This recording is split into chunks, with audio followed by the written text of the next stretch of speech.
Hello student, मैं मनीष श्रीवास्तव। आज हम लोग क्लास 12 का इम्पोर्टेंट चैप्टर स्टार्ट करने वाले हैं। मैट्रिसेस के बारे में समझेंगे कि मैट्रिसेस होता क्या है। ये आपके एग्ज़ाम के लिए वेरी हेल्पफुल होने वाला है और ये मोस्ट इम्पॉर्टेंट टॉपिक कहा जा सकता है।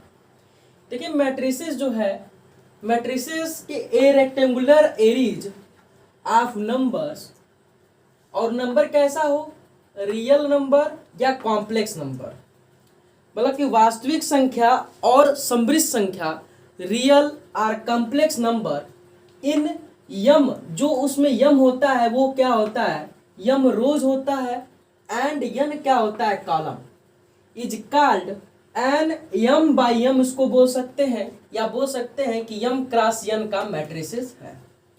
बात समझ में आई कि वह नंबर जो रियल और कॉम्प्लेक्स दोनों में हो और जिसमें यम रो और यन कॉलम पाया जाए उसको क्या बोलेंगे हम लोग, उसको बोलेंगे कि यम क्रॉस यन का क्या है, मैट्रिसेस है। अब देखिए कि ये जो रो है, रो को ऐसे डिनोट करते हैं, जैसे मान लीजिए अगर आप लोग का बेंच अगर ऐसे लगा है लाइन से, तो वो क्या है, वो एक रो में है। और कॉलम क्या है, कॉलम ये है कि जब प्रेयर के लाइन में हम लोग खड़े रहते हैं तो एक कॉलम में खड़े रहते हैं, जैसे कि आप लोग को दिखाई दे रहा है। जैसे आप लोग के घर में पिलर वगैरह जो खड़ा रहता है, खंबा जिसको बोलते हैं, वो क्या है, वो हम लोग का कॉलम है। और रो क्या है, जो सीढ़ी जो लगा रहता है, जो सीढ़ी देखे ओरिजेंटली, और सीढ़ी कैसे रहती है, ऐसे रहती है, तो वो क्या है, वो आपका रो है। बात समझ में आई। तो यही बोला है कि जो यम क्या है, यम रो है, क्या है, यम रो है, और यन जो है वो क्या है, कॉलम है, क्या है, कॉलम है। तो हम इसको क्या करते हैं, इसको लिखने का जो मेथड है, वो लिखने का मेथड क्या है, एक नंबर में, अगर नंबर में अगर हमको दिखाना है तो उस मैट्रिसेस को कैसे दिखाएंगे, आइए हम लोग समझते हैं। देखिए, अगर मान लीजिए कि ए का कोई फंक्शन है और मैट्रिसेस A11, A12, A13 डा डा डा डा अंशवान A1n, ये जो कॉलम जाएगा A21, A22, A23 डा डा डा अंशवान A2n, इसको बोलते हैं। उसी तरह डा डा डा डा अंशवान चलता जाएगा A1m डा डा डा डा अंशवान AM n, जिसको हम लोग बोलते हैं कि यम इंटू यन क्रॉस का ये क्या है, यम इंटू यन क्रॉस का ये हमारे पास मैट्रिसेस हो गया। क्या हो गया, मैट्रिक्स हो गया यम क्रॉस यन का। देखिए ये फंक्शन जो है, अब बोलेंगे कि यम इंटू यन जो हमारे पास A11 है, तो 1 हो गया यम और ये हो गया यन, इसको बोलते हैं फर्स्ट रो, और ये हो गया first column, first row into first column. अब बात समझते हैं कि रो और कॉलम ये हमका फंक्शन हो गया, ये हमारा जो है, ये हमारा दिया गया एक फंक्शन हो गया, गिवन फंक्शन हो गया। ये कोई भी मैट्रिसेस लिखने का जो है ये तरीका हो गया हमारे पास। क्या हो गया कि A11, A12, A13 डा डा डा अंशवान A1n, A2n, A21, A22, A23 जहां तक फंक्शन 2n, उसके बाद से या डा डा डा अंशवान 31, 32, 33 आप लोग लिख सकते हैं। फिर कहाँ तक, यम इंटू यन, तो इसको बोलेंगे कि यम क्रॉस यन का क्या है, ये यम क्रॉस यन का ये क्या है, मैट्रिसेस है। अब बात समझ में आ गई, आप लोग लिख लीजिए, इसको नोट डाउन कर लीजिए। अब देखिए, अगर हम लोग समझते हैं और आगे चले हम लोग, तो आगे क्या बोलता है हम लोग का, देखिए फंक्शन इसको बोलते हैं, नोट करके लिख सकते हैं कि इसे आर्डर ऑफ मैट्रिक्स भी बोलते हैं। क्या बोलते हैं, इसे आर्डर ऑफ मैट्रिसेस भी बोलते हैं। ये order of matrices m cross n को बोलते हैं। क्या बोलते हैं, यम क्रॉस यन को क्या बोलते हैं, आर्डर ऑफ मैट्रिसेस। अब देखिए आर्डर ऑफ मैट्रिसेस को, इसको डिनोट करते हैं आई क्रॉस जे से।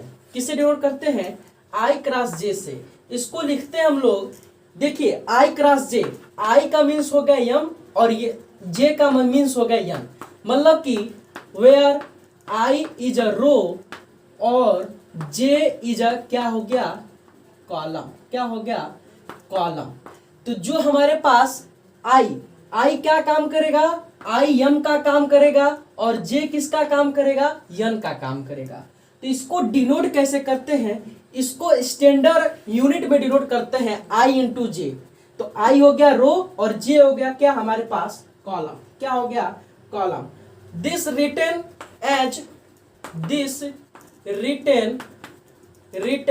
एज, इसको देखिए लिखने का जो तरीका होता है ए इंटू आई इंटू जे। ए का कोई फंक्शन हो गया, वो फंक्शन क्या हो गया ए आई जे, वेयर आई इज अ रो और जे इज अ कॉलम, और इसको बोलेंगे कि यम क्रॉस यन का क्या है मैट्रिसेस है। तो ध्यान देने वाली बात है कि इस मैट्रिक्स को हम लोग कैसे लिख सकते हैं, ऑर्डर ऑफ मैट्रिक्स इसको किसको बोलेंगे यम क्रॉस यन को, और आई जे से अगर कोई चीज डिनोट होता है तो वेयर आई इज अ रो और जे इज अ कॉलम। कॉन्सेप्ट समझ में आया। फिर आगे जब चलते हैं, अगर किसी मैट्रिसेस को किसी फंक्शन के रूप में दिखाना हो, जैसे कि अगर आई जे को फंक्शन के रूप में दिखाना हो तो कैसे लिखेंगे, a equal to i j, a into i j, और ये हो जाएगा हमारे पास order of m into n. जो ये लिखने का तरीका है मैट्रिसेस को, इसको ब्रैकेट में लिख दिया जाता है मैट्रिसेस को, और इसको बोला जाता है कि यम इंटू यन या यम क्रॉस यन का क्या है आर्डर ऑफ मैट्रिसेस है। तो हम लोग पढ़ेंगे कि some special types of matrices. अब देखिए ये स्पेशल टाइप्स क्या है। देखिए अगर मैट्रिसेस में अगर रो कॉलम अगर सेम हो जाए तो उस मैट्रिक्स को क्या बोलेंगे, अगर केवल मैट्रिक्स में एक रो दिया हो उस मैट्रिक्स को क्या कहेंगे, अगर एक कॉलम दिया हो तो उस मैट्रिक्स को क्या कहेंगे। तो सबसे पहले हम लोग का जो टाइप्स होता है स्पेशल टाइप्स, वो होता है हम लोग का स्क्वायर मैट्रिक्स। अब देखिए स्क्वायर मैट्रिक्स है क्या, स्क्वायर मैट्रिक्स में जिसके रो और कॉलम सेम होने चाहिए तो इसको बोलेंगे क्या बोलेंगे स्क्वायर मैट्रिक्स। तो हम लोग लिखेंगे ए मैट्रिक्स हैविंग, इसको बोल सकते हैं इसका डेफिनेशन कि a matrix having same number of row, same number of row and same number of column, same number of column,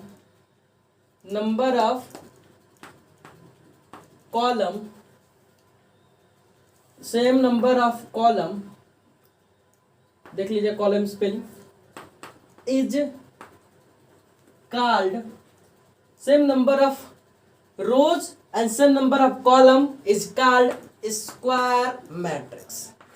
अब देखिए फंडा क्लियर है कि इस फंडा में क्या बोला गया है कि अगर बात समझने वाली यहां पे है, उसका हैविंग सेम क्या हो, सेम रो हो और क्या हो सेम कॉलम हो। मतलब कहने का मीन्स है कि अगर 2 3 एग्जांपल लेते हैं हम लोग 2 3 4 5। अब देखिए इसमें पूछा जाए आपसे कि नंबर ऑफ रो कितने हैं, आपसे पूछा जाए इस क्वेश्चन में कि बताइए कि नंबर ऑफ रो कितने हैं, तो आप लोग कहेंगे कि सर 1 और 2, नंबर ऑफ रो हो गए 2 और नंबर ऑफ कॉलम पूछा जाए आपसे तो 1 and 2, तो 2 2 का आपका क्या हो गया मैट्रिक्स हो गया। तो जब 2 2 का मैट्रिक्स हो गया तो उसको बोलेंगे हम लोग क्या बोलेंगे कि वह मैट्रिक्स जिसमें सेम रो हो और सेम कॉलम हो उस मैट्रिक्स को बोलेंगे हम लोग कि वह स्क्वायर मैट्रिक्स है। अगर कोई भी आप एग्जांपल ले लीजिए, कोई भी आप एनी एग्जांपल्स, अगर देखिए अगर एग्जांपल में सेम रो है सेम कॉलम है तब तो वो एग्जांपल सेटिस्फाइड करेगा किसको स्क्वायर मैट्रिक्स को। डेफिनेशन समझ में आई। डेफिनेशन ये बोला कि जिसमें सेम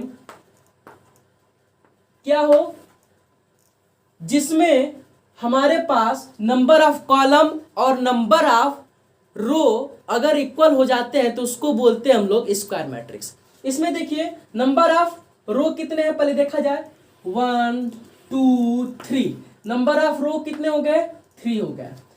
अब इसमें पूछा जाए कि नंबर ऑफ कॉलम कितने हो गए, 1 2 3, तो कितने हो गए, 3 3 का मैट्रिक्स हो गया, 3 क्रॉस 3 का मैट्रिक्स हो गया।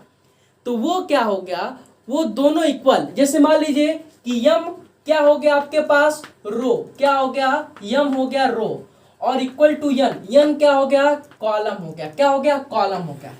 तो आपका जो रो है वो भी 3 है और कॉलम भी क्या है आपका 3 है, तो वो क्या है आपका, वह है आपका स्क्वायर मैट्रिक्स। क्या है, स्क्वायर मैट्रिक्स। या किसी फॉर्म में दिया हो, या आपका पॉइंट में दिया हो, या अपान में दिया हो, उसका क्या होना चाहिए, रो और कॉलम सेम होना चाहिए, जिसको हम लोग बोलेंगे कि वह स्क्वायर मैट्रिक्स है।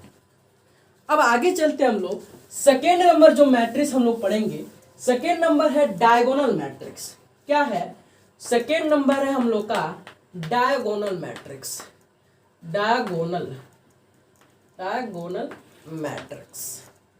अब देखिए डायगोनल मैट्रिक्स क्या है, देखिए डायगोनल मैट्रिक्स क्या है, सॉरी मैट्रिक्स के स्पेलिंग MATR, मैट्रिक्स। तो डायगोनल मैट्रिक्स आव्यूह, देखिए डायगोनल जो है उसमें क्या होना चाहिए, उसका प्रिंसिपल एलिमेंट 0 होना चाहिए, having principal element, having principal element is 0। अब देखिए प्रिंसिपल एलिमेंट उसका क्या होना चाहिए, principal elements is 0। Principal element जैसे मान लीजिए एग्जांपल, ये हो गया A00B, ये आपका क्या हो गया, डायगोनल का मतलब समझ ही रहे हैं, विकर्ण जिसको बोलते हैं।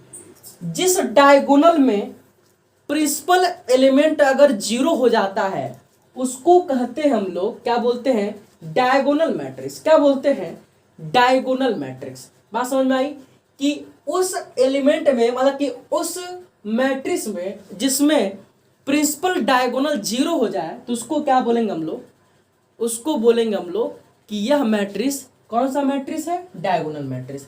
या 2 2 का हो मैट्रिक्स, या 3 का हो। A0 हमारे पास अगर चल जाए 0, फिर यहाँ पे हो जाए हमारे पास 0B, या तो ऐसे लिखिए आप लोग B00, फिर उसके बाद 7 यहाँ पे लिख सकते हैं आप लोग 010। अब देखिए प्रिंसिपल जो डायगोनल है, कहीं से भी प्रिंसिपल डायगोनल है, तो वो प्रिंसिपल डायगोनल या 3 3 का हो या 2 2 का हो, तो वह डायगोनल क्या होगा, उस डायगोनल को, सॉरी उस बोलेंगे, उस एलिमेंट को बोलेंगे हम लोग कि वह डायगोनल मैट्रिक्स है। अब आगे बात करते हैं आइडेंटिटी मैट्रिक्स या यूनिट मैट्रिक्स। बात समझ में आ रही है, आप लोग नोट डाउन भी करते रहिएगा इसको। अब देखिए थर्ड नंबर, अब थर्ड नंबर चलते हैं, आइडेंटिटी होता है, चाहे आइडेंटिटी बोलिए चाहे आइडेंटिटी बोलिए, तो आइडेंटिटी या यूनिट मैट्रिक्स। अब देखिए आइडेंटिटी मैट्रिक्स क्या है। आइडेंटिटी मैट्रिक्स सब लोग समझते होंगे कि वह मैट्रिक्स जिसका प्रिंसिपल एलिमेंट से क्या हो जाए, इक्वल टू 1। अब डायगोनल मैट्रिक्स में उसका डायगोनल हो रहा था, क्या हो रहा था, 0 हो रहा था।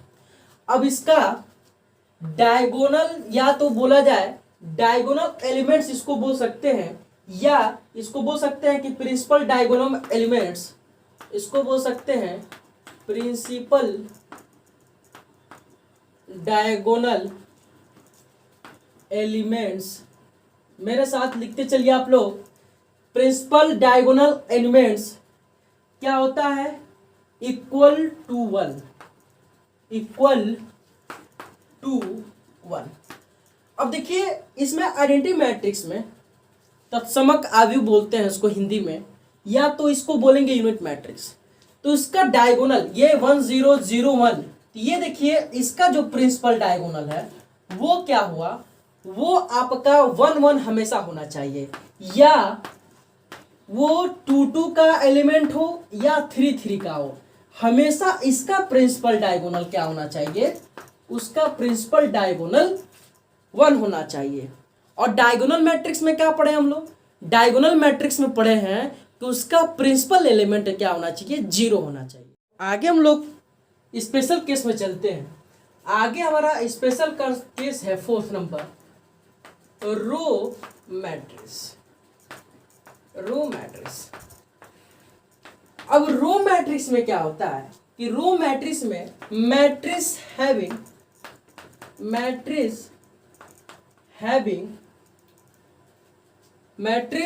Having only one row.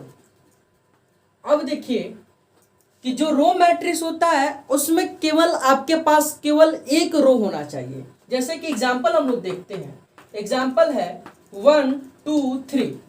अब इसमें ये कहेंगे ये सर ये क्या फंडा हुआ, जिसमें एक ही रो पाया जाए। रो कैसे होता है, आप लोग का रो ऐसे होता है, तो रो में केवल एक ही रो पाया जाए। और कैसा रो है, 1।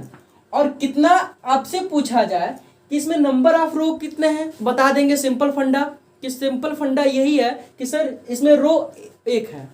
अगर पूछा जाए कि इसमें नंबर ऑफ कॉलम क्या है, क्वेश्चन पूछे अगर कि क्वेश्चन अगर पूछ दे आपसे कि बताइए कि इस मैट्रिक्स में कि नंबर ऑफ रो, और सेकेंड नंबर क्वेश्चन इसी में पूछ दे फर्स्ट नंबर कि नंबर ऑफ कॉलम क्या है, तो नंबर ऑफ कॉलम क्या बताएंगे आप लोग। तो नंबर ऑफ रो तो आपके पास हो गया 1, क्योंकि दिखाई दे रहा है सिंपल कि एक ही रो में है, तो एक रो में बता दीजिए।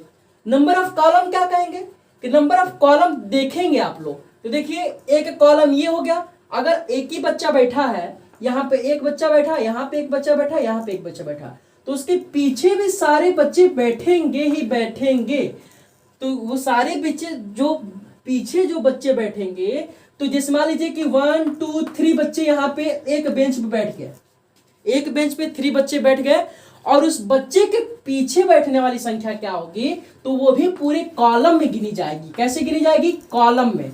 जब बच्चे एक पे ऐसे बैठ रहे थे तो वो क्या था, वो रो था, और उसके पीछे बैठने लगे तो वो क्या हो गया, कॉलम। तो कितना कॉलम हो गया, 1 2 3, तो क्या हो गया 3 कॉलम। तो इसमें बोलेंगे कि सर इसमें जो नंबर ऑफ कॉलम होगा वो आपका क्या होगा, 3 होगा। तो वह मैट्रिक्स जिसमें केवल एक ही रो पाया जाए उसको बोलेंगे हम लोग रो मैट्रिक्स। क्या बोलेंगे, रो मैट्रिक्स। अब आगे चलते हैं, आगे हमारा मैट्रिक्स है, आगे मैट्रिक्स का नाम है हमारा कि कॉलम मैट्रिक्स। क्या है, कॉलम मैट्रिक्स क्या है, ध्यान दीजिएगा। 5 नंबर अब आगे आता है कि कॉलम मैट्रिक्स क्या होता है। ध्यान देने वाली बात है, कॉलम मैट्रिक्स, इसमें हैविंग क्या, इसमें लिख दिया जाए, इसमें लिख दिया जाए कि मैट्रिक्स हैविंग, या लिख दिया जाए, हाँ यहाँ पे लिख दिया जाए matrix having only one column, only one column, CLOUMN column. ठीक है, इसमें क्या हो, इसमें एक ही कॉलम हो। रो वाले में फंडा क्लियर हो गया कि रो वाले में केवल एक ही रो था, और कॉलम वाले में भी क्या होगा, एक ही रो होगा। जैसे कि आप लोग यहाँ पे देख सकते हैं 1 2 3, इसमें बोलेंगे कि 1 2 3। अब ध्यान दीजिएगा, ध्यान देने वाली बात है। पहले तो हम लोग लिख दिया जाए कॉलम वाला व्यवस्था हो गया, कॉलम, क्योंकि कॉलम पढ़ रहे हैं तो column having only one column, 1 हो गया। बट अब रो के बारे में चलते हैं। अगर मान लीजिए कि बच्चे अगर ऐसे बैठ गए, ऐसे नहीं बैठ के, अब रो में नहीं बैठ के कॉलम में बच्चे बैठ गए, तो उसके सामने भी तो कुछ बैठेंगे बच्चे, क्योंकि इधर भी सीट खाली होगी। जब सीट खाली होगी, जब बच्चे इधर बैठेंगे तो वो क्या हो जाएगा 1 2 3, तो 3 क्रॉस 1 का वो मैट्रिक्स हो जाएगा, मतलब कि 3 रो हो जाएंगे और 1 कॉलम हो जाएगा। यही अपोजिट चलता है, रो के अपोजिट कॉलम, कॉलम के अपोजिट रो। बात समझ में आ गई। तो ये हो गया हमारे पास कॉलम मैट्रिक्स हो गया। और जो छठवां जो मैट्रिक्स है, उस मैट्रिक्स को समझते हैं कि जो छठवां मैट्रिक्स है वो क्या है। देखिए छठवां जो मैट्रिक्स है 6 नंबर मैट्रिक्स, इसको बोलते हैं नल मैट्रिक्स। क्या बोलते हैं, नल मैट्रिक्स, आर इसको बोलते हैं जीरो मैट्रिक्स में बोलते हैं। क्या बोलते हैं? Zero matrix. ध्यान दीजिएगा कि इस मैट्रिक्स में कोई एलिमेंट नहीं होता है। All element are zero, all elements are zero. सारे एलिमेंट इसके क्या होंगे? जीरो ही जीरो होंगे। तो उस मैट्रिक्स को क्या बोलेंगे? उस मैट्रिक्स को बोलेंगे कि नल या जीरो मैट्रिक्स। अगर वीडियो पसंद आता है तो वीडियो को लाइक कर दीजिएगा, वीडियो को शेयर कर दीजिएगा। अगर आप लोग चैनल पे नए होंगे तो चैनल को सब्सक्राइब करना ना भूलिएगा। धन्यवाद।